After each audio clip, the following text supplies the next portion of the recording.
Oh, wow. Rough night, huh, Seth? And you never came to get this.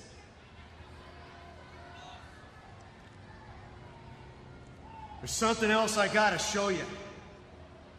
Lights, please.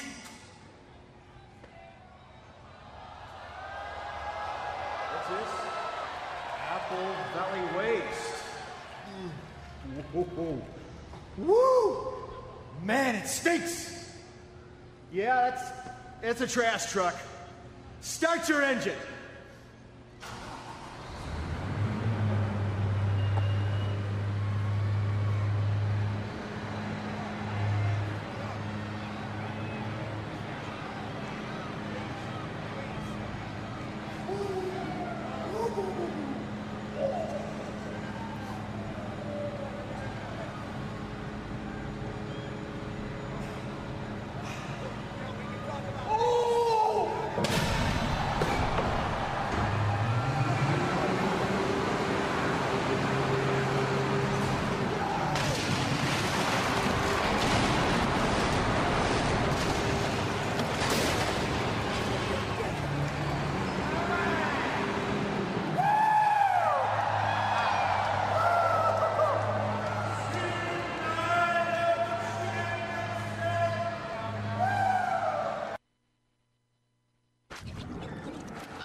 Hour number 3 here, the Pro Wrestling Experience on ChicagolandSportsRadio.com.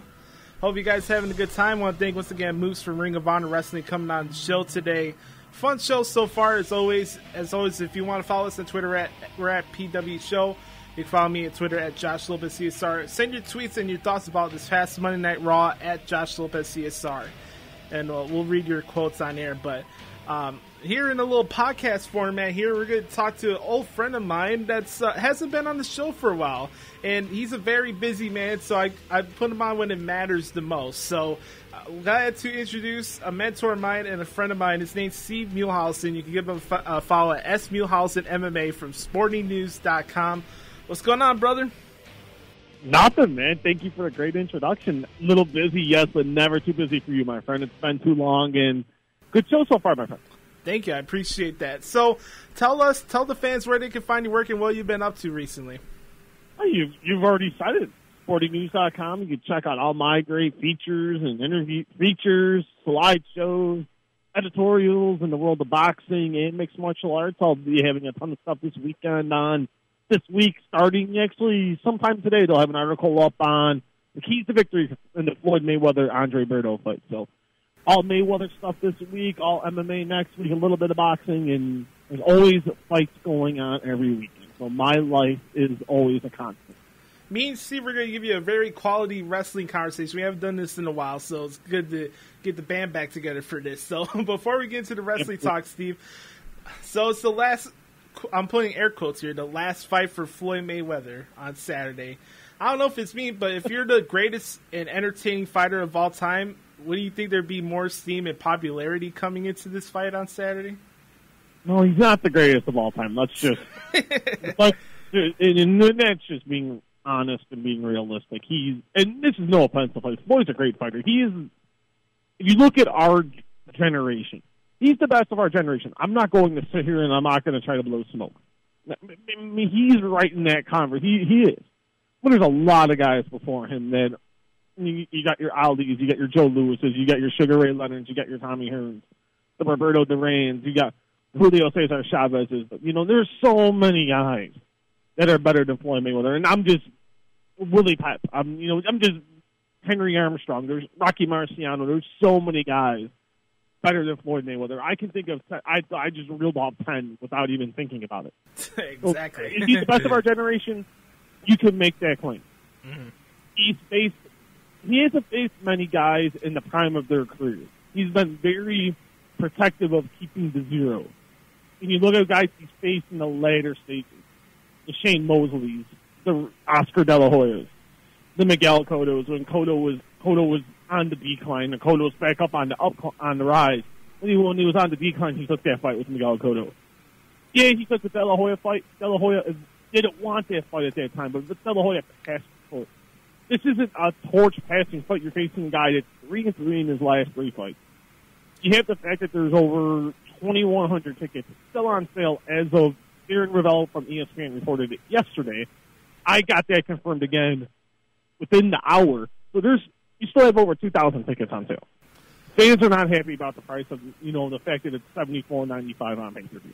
I'm lucky. I'll get it written off. So I don't have to really pay for it. I have to watch it. Mm-hmm. But if I had to pay $75, I wouldn't be very happy about it. I really wouldn't at the end of the day. Why do I want to pay $75 for an event that facing a guy who's 3-3 in his last 6? Yeah. And especially the disappointing fight with him and Manny Pacquiao. We could sit here and we can play and we'll sit here for 3 hours talking about it. And you don't have that much time, and neither do I. So, but that irritated a lot of fans. Manny's to blame too. Well, Floyd has to accept that responsibility too. Well, what I also tell the fans is, you know what you were getting when you were plucking the money down. If you thought Floyd Mayweather would stand in the pocket, go toe-to-toe with Manny Pacquiao, you are dumb, you are insane, and you know nothing about boxing. You watched for the spectacle. You were thinking it was going to be rock'em sock'em robots. You apparently have never watched a Floyd Mayweather fight. So Yeah. I don't feel too bad for the fans that, were ticked off about it, and those fans are now not going to buy this fight. And you're not even getting the high rollers. You're not getting, the people. MGM's offering discounts. They're offering a room and 2 tickets to the fight for $1,000. Well, this also transitions into wrestling now because, you always see on Twitter, you always see people talk about, the WWE at times brings this outdated perspective and presentation on their shows, right? But what does that say for boxing? I mean, when you order a pay-per-view and you watch it, no matter what fight it is, yeah, you may get a couple undercard matches here and there are interesting, but what's the real presentation and the intrigue in boxing today? I get it. You get your Showtime, you get your HBO series before a fight. But what about all the other fighters? Boxing in a presentation from how they present their product on a pay-per-view format is far beyond outdated than it is in wrestling. No, that's a very valid point. A lot of people don't think about that. And look at Mayweather Pacquiao. I thought the aesthetics of it was really well done. I think every aesthetic for a Mayweather fight is top notch, and I give a lot of credit to Showtime for doing that. When HBO is when it comes to pay-per-views, I think it's always a good aesthetic presentation. But no, I get what you're saying in terms of the undercard fights in boxing. And this boxing, it's paid for by the promoters, and they have to recoup the money by ticket sales, pay-per-views, site venue. So it's a little different than wrestling, where the WWE only really pays for the site venue, and that's really just about it. They split 50-50 with the pay-per-views. Now with the fact they have the network, they're getting, out of the $9.99, they're getting about $7. So they're gaining a little more money based off of the networks. They're getting 50% of the pay-per-view, even though it boggles my mind that you would bash someone who's they're willing to spend $54 on your pay-per-view. But you're telling them, no, let's not buy it. So that's why I think WWE is outdated. They're not maximizing their full revenue potential. Mm-hmm. But, but in boxing, boxing's on the rise. Is this the end of Floyd Mayweather? Absolutely not. He'll be gone for a while. There's no denying it. He may take a year off. But Floyd Mayweather will return. Let's not fool anybody here. He's going to wait. He's going to see who the next looks like it's going to be Gennady Golovkin, or even we get a rematch with Manny Pacquiao. I think Floyd's going to wait. He's going to see, because he did this before. He retired after the fight with Ricky Hatton in 2007. He did the thing with Dancing with the Stars. He did WrestleMania. He waited a year and a half, then he got back into the ring. So he waited for Manny Pacquiao to get a little more bigger, get the buzz more going for that fight. We got that fight. Look at what happened. So I think he's going to do that again. Just knowing Floyd, he's a smart businessman. It's not the end. But you got a lot of stars on the rise. Boxing's on the rise this year. So in the last, I think, 2 years.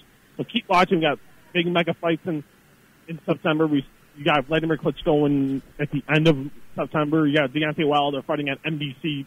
The American heavyweight champion of the world fighting on free TV. So definitely watch that on September 26th. You got Gennady Golovkin on in October on pay-per-view. Then you got Canelo Alvarez and Miguel Cotto on November 21st. So boxing's in a good state when we get to the end of the year. But back to your comparison to wrestling, it's apples to oranges. You can't aesthetically. WWE has to put on a presentation like that, though. You have to have a reason for, oh man, the fireworks and the lighting. Especially at WrestleMania. You were at Mania this year, and so WWE. No one does the production like the WWE. I will give them that. Yeah, and before we go into wrestling, there's only one person I go to for MMA. I am a casual MMA fan, but besides Ariel Helwani, you're the only guy, and I'm not trying to blow smoke up your ass, but you definitely a guy I look to the most when it comes to MMA. What's going on with Punk so far? Still training. And thank you for the comment, by the way. Ariel Helwani, very, very good journalist, one of the best in the business. So thank you for that compliment. But he's still training with Duke Rufus out in Milwaukee.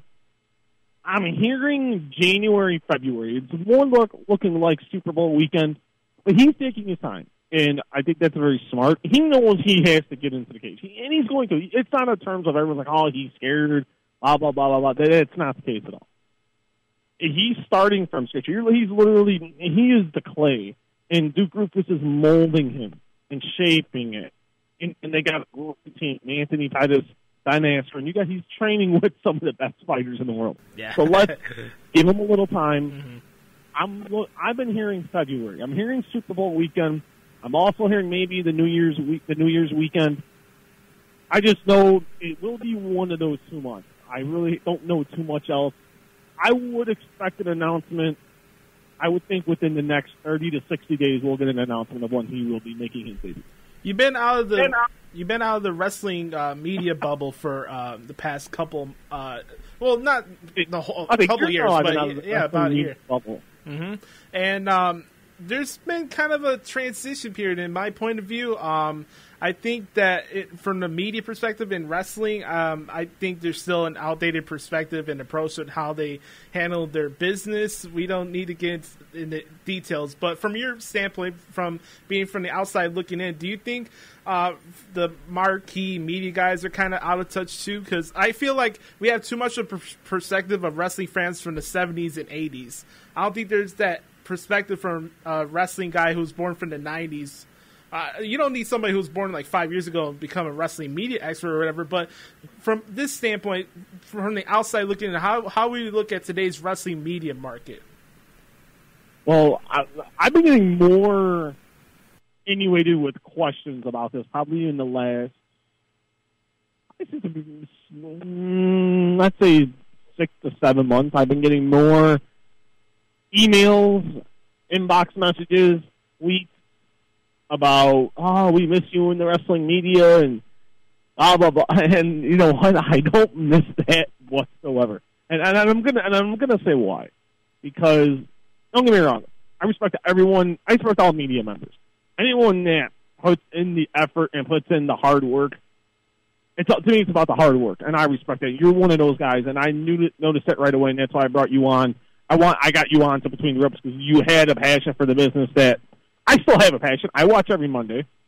It may be on DVR, and I may watch. I just don't like. Well, I'm not a big fan of commercials anymore, so I'll start a little later and I'll watch. You know, I DVR SmackDown. I DVR Impact. I DVR Ring of Honor. I watch all of the shows. I follow everyone on Twitter. I keep up on, as busy as my schedule is, Josh, I keep up on what's still going on and everything. And maybe not as much as I want to. Maybe only once a day I'll look, or maybe twice a day, but I still will see what is going on. And I think it's getting a little more mainstream. You know, you're seeing, you know, the ESPNs, you know, at SummerSlam, you know, the Sports Illustrated, the Fox Sports is, you know, I'm going to deck out my own site, sportingnews.com. You still got your traditional, you know, Wrestling Observer, you know, PW Torch, ProWrestling.net, I think is a great site. You guys at WrestleZone are, I've always been a fan of WrestleZone. You guys are kicking ass over there, and congratulations on the new gig over there. Rightfully deserved, by the way. You know, sites like that I go to. I always check them out. I always see what's going on. It's wrestling. It's really hard to get the ins of exactly what's going on because it's always been kayfabe. Are these guys girls really telling you the truth? You don't know. Nope. And the wrestlers really aren't talking. Mm-hmm. Some of them do, some of them don't, but not many. Yeah. You're not going to get the top guy that really talks too much. So it's very more like I like the MMA and the boxing realm because it's more I can go to a fighter or manager and I can get what I need to get. And then there's no in between. It's either a yay or a nay, and either way I'm going to find out. In wrestling, it's so difficult. Yeah. The guys that do it, the Meltzers and the Jason Howells and the Wade Kellers, the Brian Alvarezes, those guys do a great job. The Justin LaBars, I'm a big fan of Justin. But, those guys, do a great job. The best in the business, in my mind.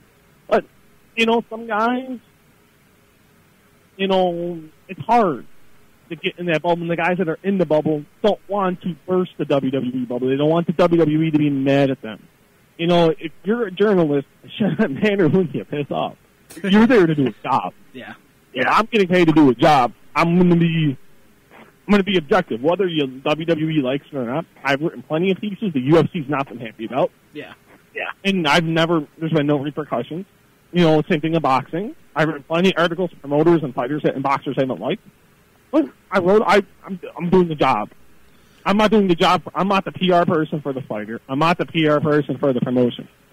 And same thing with wrestling. They're not the PR for the WWE or TNA or Ring of Honor or AAA or Lucha Underground. They're there to do a job. And as long as you do your job, it doesn't matter if you piss off a wrestler for any of those organizations, any of the higher-ups in any of those organizations. They're there to do a job. As long as you do your job, all that matters is you shouldn't want to write a biased article or biased news or podcast for any particular person. Yeah, I'm kind of I'm in a different position now because, obviously I'm doing my radio show, and I feel like the show's been progressing better since I've been on the station here. And I've been doing the recaps of the TV shows for Between the Ropes, and I left after SummerSlam. And I think it's helped me get more antiquated and more in tune with the product than I would say other media members, because I'm not looking to I'm not doing the journalistic stuff where I'm just posting stuff just for the sake of posting stuff for clickbait, you know what I mean? I'm just putting on what's actually happening on the shows. I'm not doing star ratings anymore. I'm not adding to my opinion. I'll give my opinion here where it matters the most. I think for me, from my standpoint, I'm fair to everybody. My goal in wrestling, I try to learn something in every wrestling show. No matter if the long, drawn-out Raw or a boring Impact, it doesn't matter. I try to learn something new when it comes to wrestling, because you always can learn something new. You can learn what's good and what's not good. But what our approach with our show is, we talk about why things happen. We could give our suggestions about what could be done better, but at the end of the day, it's all subjective because there's no right or wrong answer. So I'm trying to find that balance in between. You know what I mean? No, and I agree. And it's hard, and I like your show reports, and I remember when you were doing star ratings, and I'm like, okay, that's good, but you need to do something that separates yourself from everybody else. Yeah. Yeah, if you want to throw in a little opinion in each thing, go ahead and do it, because I still think that's important, because you're the one writing it, and that's very important. And and what you do is absolutely perfect, because there's too many Monday morning quarterbacks. I'll put it that way, and it's all cutthroat. Don't get me wrong, but there are some good guys in that industry. Yeah. There really are. And I forgot about Mike Johnson and Dave Schiff from TW Insider. Those guys do also. I know that's your competition now, but those guys do an absolutely great job as well. And I always like what they do. And I've talked to Mike on a few occasions. Mike's a very good guy, and I like the guys at your site at WrestleZone. I know Wade Keller a little bit. I know Jason Powell. I know Dave Meltzer. I know Brian Alvarez. Those are great guys. Those are the guys I go to, the best in the business. Are they going to get stuff wrong? Absolutely. Yeah. No one's perfect. I get stuff wrong. We all get stuff wrong. And there's no one perfect. There's no one perfect in media. And everyone, that Meltzer, he got it wrong. What an SOB. Man, that's going to happen. People get stuff wrong. It's a part of life. Deal with it. But more times often than not, they get it right.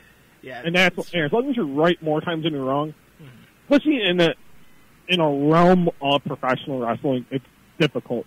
Do I miss it? There's times I do. I'm not going to lie. Like, I sit here and say, I'm going to bash wrestling, and, and I'm not. But, it's a very antiquated, I'll use the word antiquated industry, and the way, I don't know how, I'm watching how sites succeed. There's different ways I think you go about it, and the way the bigger sites go about it, I think is the correct way to do it. A subscription-based, podcast-based, give a podcast free, make some podcasts free here and there, because you have to make money. And at the end of the day, you have to make money. There's no site you want to do for fun. Yeah, if I want to do something for fun, I'll sit on my couch every every Monday, I'll pop open a beer, and I'll watch wrestling. That's the only time it's going to be for free, Time is it's the old thing, as I told you, time is money and money is time. Correct.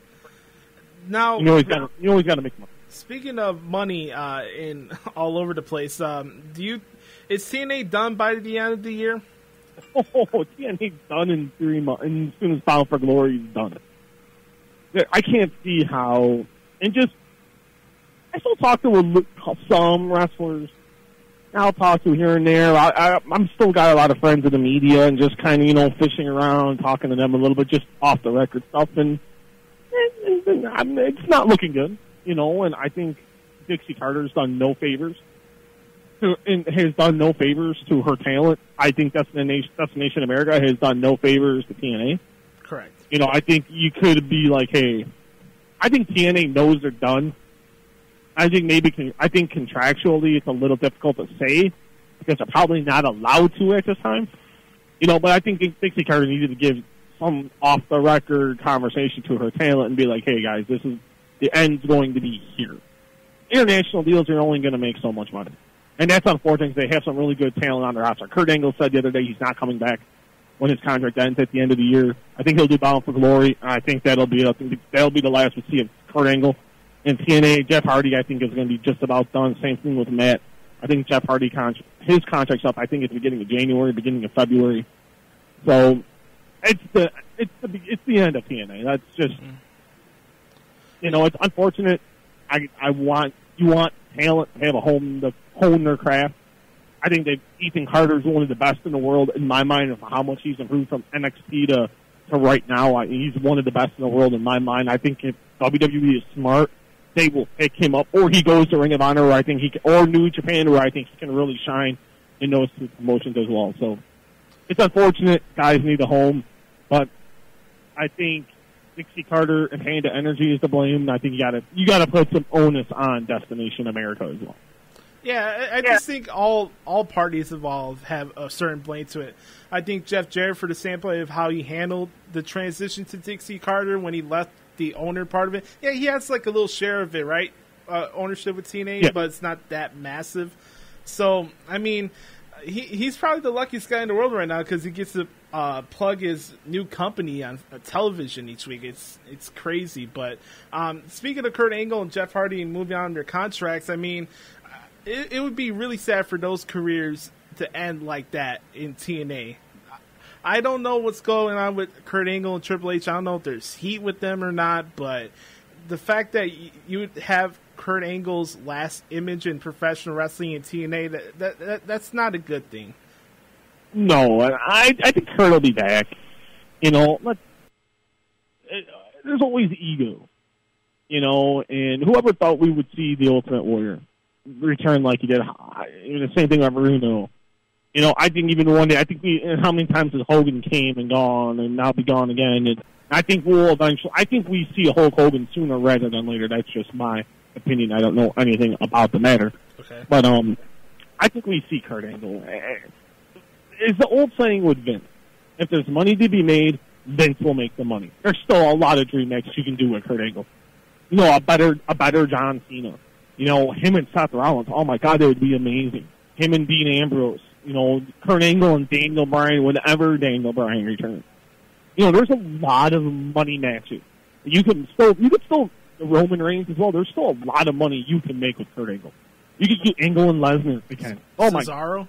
I just gave you 6 Cesaro. I gave you 6 matches just off the top of my head. Yeah, exactly. There's a lot of money to be made with Kurt Angle. Vince McMahon's about the money. I think this is where he tells his son-in-law, you need to check the ego at the door. Mm-hmm. I did it with Bruno. I did it with the Warrior. Time for you to check the ego. And I think at the end of the day, I think business sense will kick in, and I think sooner rather than later. I think next year, I think a year from now, Kurt Angle's in WWE within the next 6 months. That's just I think we see Kurt Angle at WrestleMania. I really do. I'll hold you to that. That'd be a nice bold prediction. I mean, I have a feeling they're going to bring everybody and their mother to try to get 100,000 people in that stadium. It's 100. It's 100. I'll put it this way: you got to fill a 100,000 seat stadium. Yeah. You need to go. You need to go all out. Yeah. You really do. And I will be at WrestleMania this year. Oh. I don't know what capacity. I booked the hotel room like 6 months ago. I'm just an idiot like that. As soon as they announced it, I booked my hotel room. But nice. I will be there either as a fan or I will be there as media. I don't care either or because I just want to be there. I've never been to a WrestleMania, and my wife did promise me I will get to go to one, and this is the one I want to go to. So I'm going to go with a buddy, and if I'm going as a fan, I'm going with him. If it's media, I'm going by myself. But I'm looking forward to it. It's going to be a lot of fun. And you've been to a WrestleMania. I've never been to one, so I think it'll be a lot of fun. Yeah, my mind was blown away, and also just from a career standpoint, getting that experience like that. And I wasn't even 21 when WrestleMania happened this year, so the experience, especially from a media perspective, is so much fun. Even just like getting around the Access, the fan convention center they do every year, and it's just the total environment. I mean, we could whine and moan about any little thing we want about wrestling, but the fact how they continue year after year to take over a city for an entire week and make this presentation as big it is. Speaking of WWE, I had this little scenario here. I want to get your thoughts on this. So we got Sting back in Night Champions. It's cool. I would never thought that Sting would go after a WWE title. That's the last thing I ever thought he would do. But it's cool. It's in his hometown. I understand it. It's good marketability for Night of Champions since they're in Houston. Now, there's kind of like a clash going on here because honestly, I don't know what WWE wants these days because, like, at one hand, they're kind of stifled now more than they ever had since becoming a publicly traded company in this PC society. Two, you got Triple H merging with this NXT brand and everybody's going gung-ho about it. I love the takeovers. They're great. I never have a problem with the takeovers, but when you watch that NXT show over the week, just like any other wrestling show, it's not perfect. But according to other fans, NXT could do no wrong. And then three, I don't know, maybe there's clash from Stephanie and Hunter towards Vince McMahon and Kevin Dunn. I honestly don't know what WWE wants these days. What's your thoughts on that? It's all about subscribers. You know, they're really trying to gain a foothold. For some reason, and I said it earlier, they're trying to squash pay-per-view. I don't know why. Pay-per-view in the UFC and boxing has shown pay-per-view is still a very viable market. Mm-hmm. They'll never do this. They'll never go back to this. But what I think they should do, you offer the Rumble, WrestleMania, SummerSlam, and Survivor Series. The fans have to order those on pay-per-view. No online subscription. You can't figure out how to do it. The UFC does it every month. But there is a way to do it. Yeah. Maximize your earning potential. Like offer the replay on the network like 30 days later. And then you can be like, now a network exclusive. You can watch WrestleMania or the Royal Rumble or SummerSlam or Survivor Series. That's what I would do. Maximize, because you're still going, people are going to still watch. Yeah. But why undercut your revenue profit, your revenue? Vince McMahon is always a smart guy, but I think he outsmarted himself on this one. So I think that's a horrible idea of what they're doing now. Yeah, I like the network specials they're doing. The thing with Lesnar at Madison Square Garden in October. I like the thing they did in July, the Beast from the East. I thought that was a novel idea. Him wrestling at Sumo Hall. I thought that was really cool. Him, promoting an appearance for him at the Garden, basing it around him because if you notice it, he's their biggest draw. Yeah. No offense to the John Cena fans of the world, and I know everyone likes to hate on him, but you have to respect what he does. But face it, Brock Lesnar is your biggest revenue earner. Him and Dwayne Johnson. Whether you want to admit it or not, or you hate it, you're not happy about it, it's the facts, ladies and gentlemen. That's your biggest draw as a part-time talent. He was the biggest draw in the UFC, and right now he's the biggest draw in the WWE, whether you like it or not. It wasn't John Cena that sold 16,000 tickets and sold out SummerSlam. It was Brock Lesnar and The Undertaker. Correct. And with the exception of Brock and Rock, I'm putting that to the side. And, of course, you have Triple H. I can't call him a part-time guy because he's on TV each week. I just can't do it. I mean, yeah, he's not wrestling as much as he used to. But when it comes to WrestleMania this year, Steve, from my standpoint, I think the emphasis on the big-time part-timers is coming to an end at WrestleMania 32.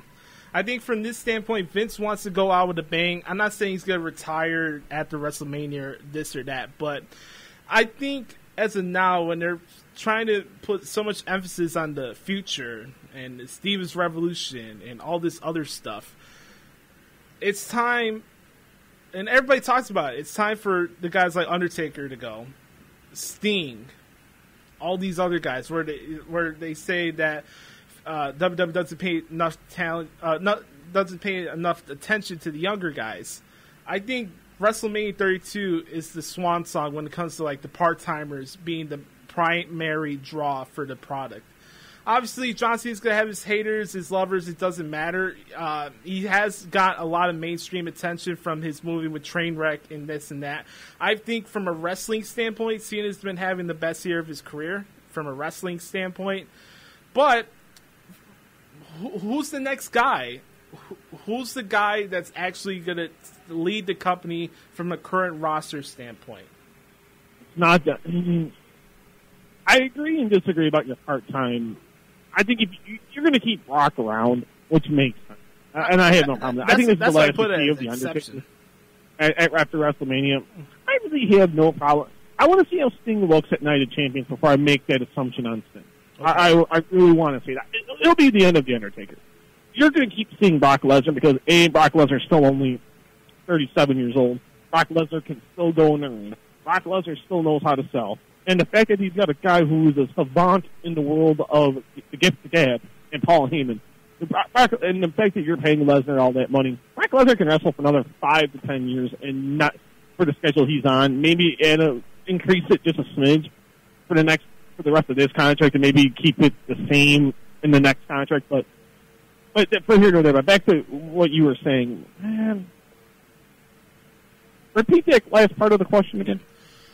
From this standpoint where everybody says that John Cena is the top man, you said Brock Lesnar is the main draw, and I agree with you. But I'm saying from a current roster standpoint, who could be that next guy? Not Roman Reigns. And I'll say why. Okay. Because, and we've seen it, and the WWE kind of shot themselves in the foot here. They had it all set up where he was going to be the guy. And you couldn't have found a bigger advocate of the time of Roman Reigns than me. You listen to the old stuff I did on Between the Ropes.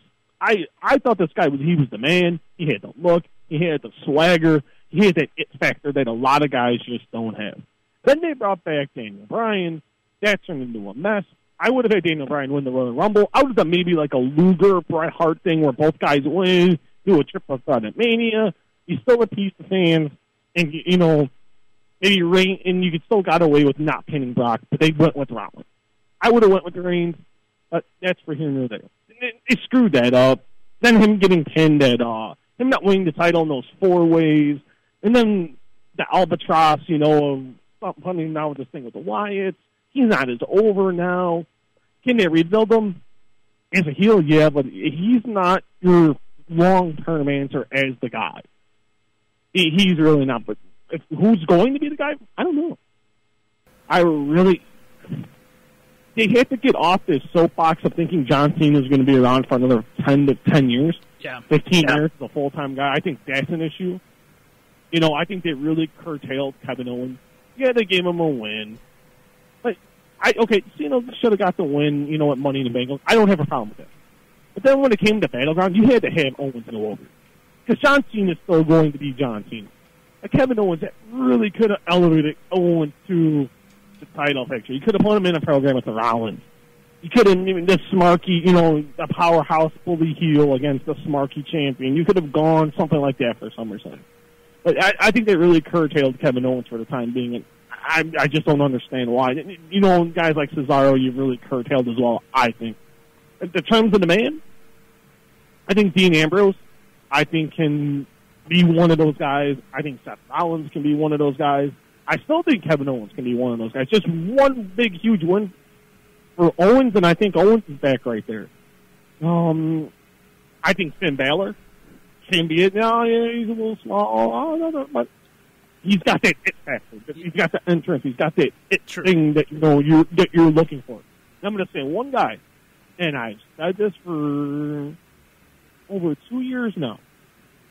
He's on the shelf, but I still think he can be the guy, and he's proven to be the guy when they needed him to be the guy, and that's Daniel Bryan.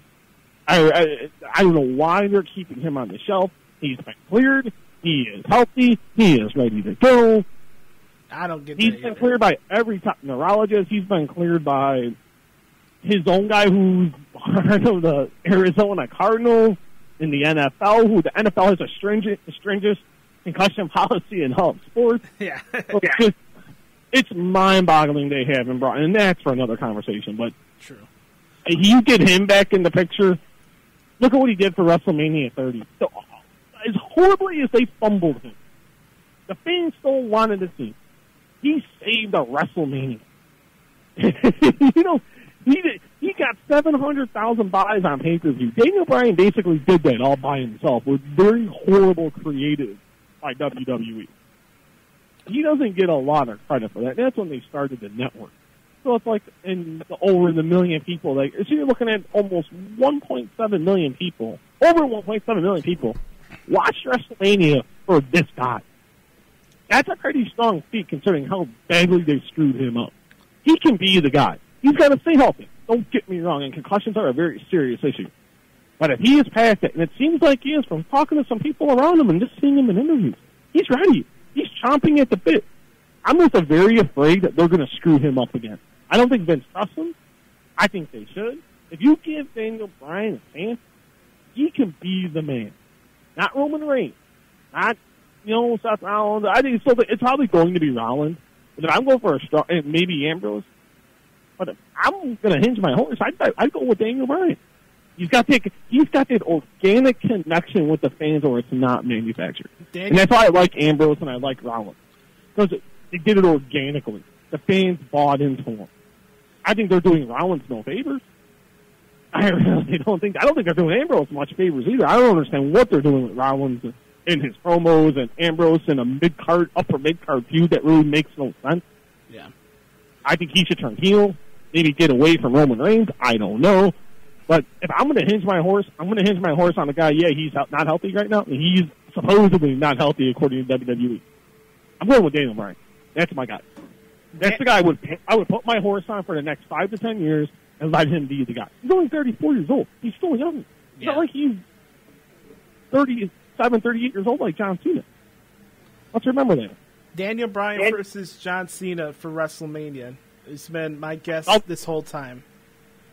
Because, on that big stage, that would work.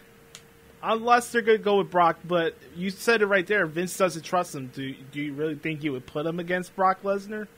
I just don't see that happening. That's the match I would have went with for WrestleMania last year. Mm-hmm. It would have made a lot of sense. I would go, if I'm booking WrestleMania for John Cena, I think Cena regains the U.S. title at Night of Champions. Either at Night of Champions or at Hell in a Cell. So that's for here and there. There's going to become a point Cena regains the title. I would go with either Cena and Owens, or I would go with Cena and Daniel Bryan. The first match was awesome. And it was with a not 100% John Cena. Yeah. You get both guys 100%. Cena wrestling like a madman this year, and Daniel Bryan's one of the best in the world. Money. Why not? Money. 2 more things before I let you go, buddy. What was your thoughts on Raw, and is there any chance in the world where Sting wins the WWE title and then Triple H gets pissed off at Seth Rollins? Raw was all right. It wasn't nothing that I tuned out. I'm tired of the opening Raw. They're doing no favors for Rollins in terms of the 20 minute promo. Give them 5 to 7 minutes. Let them talk. Someone come out. You go from there. Format's bad. Sting, man, Sting angle I like. You know, I thought it was cute. You know, it wasn't horrible. I would go. You got to keep Rollins strong. I really do. Could I see Sting winning? I could. I honestly could. They keep using the Sheamus cash-in. I don't think we're going to see it this month.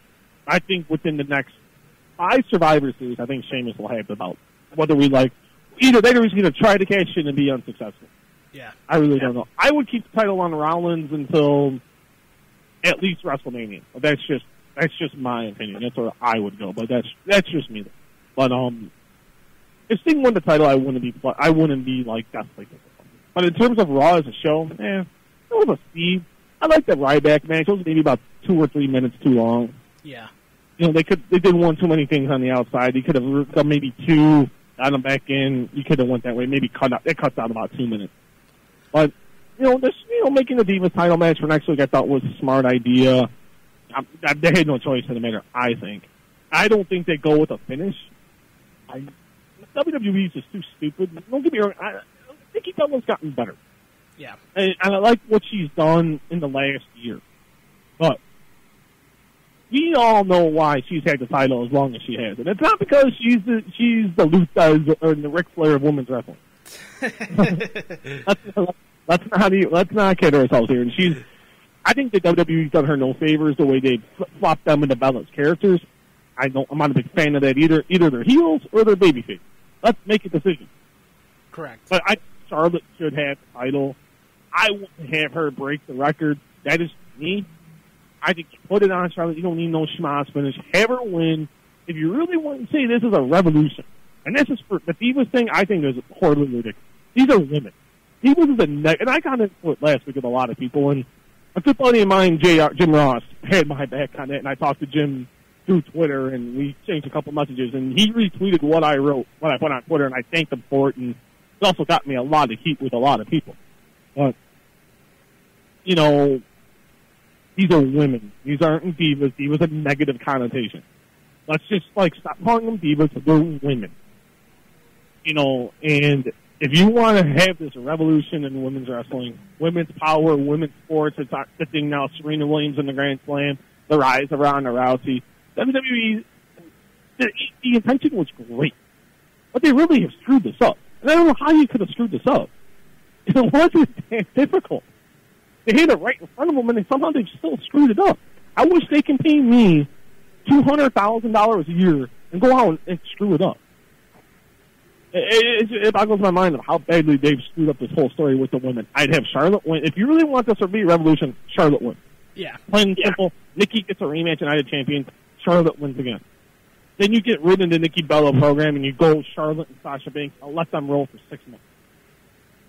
You culminate that at WrestleMania, and you let them go, and they will put on. If you get them a good spot, they will put on, and you get the crowd interested. They will have one hell of a match. I guarantee it. They've done it. I agree with you. I think that I don't think they'll rush into a Charlotte Sasha Banks thing. I'd rather save that for WrestleMania. Hence why I have this sense of feeling where Paige is going to turn again. But yeah, we've been there and done that. But I think Charlotte and Paige would have had a good program. You could settle that for the fall, and then you could go into Sasha Banks. But they're all great points. And when it comes to Raw, for my opinion, Steve, I thought it was kind of disappointing. Yes, they made a couple announcements with new matches and buffing up the show against Monday Night Football. But I don't know, maybe they'll take a ratings hit by that. But do either of the football games intrigue you this Monday? I mean, none of those. I'll put it this way, and I saw your tweet. It's the NFL. Uh-huh. It is the NFL. WWE once again, and this boggles my mind. This is supposed to be the greatest promoter of all time. The B.T. Barnum. Greatest B.T. Barnum. You're going against the juggernaut, and you announce your 2 big matches. And no offense to the New Day, and no offense to the women. I would have had a Seth Rollins title defense. Maybe advertise Brock Lesnar. Maybe Sting Seth Rollins contract signing. Cena in the big match. Rollins in a title defense. You know what? You made a Rollins Ryback title match. Instead, you throw it in a lumberjack match on SmackDown, which is dumb. Yeah. It's the little thing. I know the football games don't appeal to a lot of people. And like, oh, these games suck. But the NFL is the juggernaut of this country, whether we like it or not. The ratings are going to be huge. And if you want to hook your viewers, you got to give them a reason to be there. They didn't give me a reason of wanting to watch Monday Night Raw. It's a horrible job by WWE. Horrible job. They're still going. The ratings going to be not good. I'm telling you right now. It's either going to be right where it's been around like 2.5, 2.6, or we will see Josh the lowest rating in a very, very, very, very, very long time. It's the fault of the zone and nobody else. Yeah. You're right. You need a hook and to give people a reason to watch. Can't just do it just for the sake of doing the show. I understand that USA wants Raw to be 3 hours because they had that time slot there, but it's like I mentioned earlier. I don't know what they want. It's like okay, are we fine with going through the motions for the sake of the motions because we had this time slot? We're getting the money for the third hour. So we can supplement that because we can do whatever we want with the network so the TV shows don't matter anymore. I don't think that's the case. TV should matter. But at the same time, if you go back to 2 hours, Steve, you get still the same complaints about, oh, we're back to bad TV, short TV matches. So you can't please anybody. So that's what comes with professional wrestling. So we'll see what happens. Follow Steve at Twitter at @SMuehlhausen MMA. We'll have Steve back in the show sometime soon. He's a great guy. Really great writer from sportingnews.com. Check out his articles right there. Steve, thanks for coming on, buddy. We'll do it again soon. I got a question for you. All right, go you ahead. asked me all the questions. I got a question for you. When are we going to see your stuff on WrestleZone? Have you already started, or what's going on with it? I'm going to put you on the spot. I'm starting for WrestleZone tonight with TNA. So my thing is TNA, SmackDown, and the WWE pay-per-views for now. They got a guy for Raw, but they don't think he's going to be there for that long. So before you know, I'll have all the shows for WrestleZone. That's what I like. I'm looking forward to watching your reading your play-by-play recap of TNA Impact Wrestling. So just no Ring of Honor, just TNA, SmackDown, and WWE pay-per-view. Correct. Awesome. Congratulations on that, by the way. And I know we're going to get sentimental here for a hot minute, but and I'm going to tell this to your listeners. You do a great job. You really, really do. You have a passion for the business that a lot of people don't have. You know, they can say, oh, it's wrestling. You know, some people can just, oh, it's a job. You know, people are like, oh, you know, you got the coolest job in the world. And I'm like, it's not a job. It's not even a hobby. It's just a passion. I love to do it. It's the greatest job in the world. Do I get a little mad? Oh, man, there's always fights? No. God, the moment I get bored with watching a fight or typing about a fight, so I want to write every single article, sometimes I wish I could cut it back, but, you know, it's the greatest job in the world, and, you know, and you have a passion, and you're a student, and you say it's student of the game, and you're always improving your craft, and now you went from a site that was a good platform for you, get a lot of notice, and now you're in the big leagues. Now you're in the big leagues of wrestling websites. One of the biggest wrestling websites in the world. You get a lot of great traffic. I know some of those guys are, you know, I know the company that owns them, and I know some of the guys in that factory. I don't know a lot of guys from your site in particular, but you're the person that's going to write your check. I know them people, and they're very good people, and you're in a very good position. You're going to knock it out of the park. Don't worry about it. Make sure you follow his stuff. You're going to get a lot more exposure. I'll put it to you that way, and I'll say it again. Just don't be nervous. Do what you always do. Have fun watching the show. You write about the show. Bam. That's it. I'm proud of you. I knew you would succeed, but it was on you to succeed. I can only give you the platform. You took the platform, you knocked it out, now you're on the bigger and better things. So I'm proud of you, and a very good job. I appreciate it, buddy. That means a lot coming from you.